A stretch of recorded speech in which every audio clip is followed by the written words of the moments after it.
বাঙালি জাতি 1971 সালে যে যুদ্ধ করেছে, আবার 24-এ যেটা করলো, এটা দেখে ওনাদের ভাবা উচিত। এখানে তো আপনার 18 কোটি জনতা আছে, 18 কোটি জনতা মানে 18 কোটি সোলজার, এটা মানতে হবে। আর বাংলাদেশের জনগণ অত্যন্ত সাহসী এবং শক্তিশালী। গ্যাঞ্জাম মারামারি যেটাই বলেন, অভ্যর্থন যেটাই বলেন, সাধারণ মানুষই মারা গেছে। এখানে কোনো বড় লোক বা কোনো বৃত্তশালী কোনো রাজনৈতিক নেতা কিন্তু মরে নাই।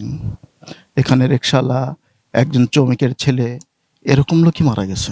ইন্ডিয়া যদি বাংলাদেশ নিয়ে নাক গলায়, আমরা তার জবাব দেব। ঠিক আছে, সরকার দেবে, পররাষ্ট্র মন্ত্রণালয় আছে, তারা দেবে। আমরা তো সাধারণ জনগণ এর প্রতিবাদ জানাই। তাছাড়া তো আর আমাদের কিছু করার নেই। আমরা তো সাধারণ পাবলিক, আমাদের এই প্রতিবাদ করা ছাড়া তো আর আমাদের কোনো উপায় নেই। কি করব আমরা? এর থেকে বেশি কিছু করার আমাদের নেই। যে আমাদের সার্বভৌমত্ব নিয়ে এটা দুশ্চিন্তায় আছে আমরাও, সাধারণ জনগণ। ঠিক আছে, আর বাংলাদেশ সরকারের এটা ভাবা উচিত যে করিডোর দেব, কেন দেব, আমাদের কোনো ক্ষতি হবে কিনা, এটা বিবেচনা করার পরে তারপরে দেওয়া উচিত। ঠিক আছে, তাছাড়া এভাবে দেওয়া উচিত হবে না।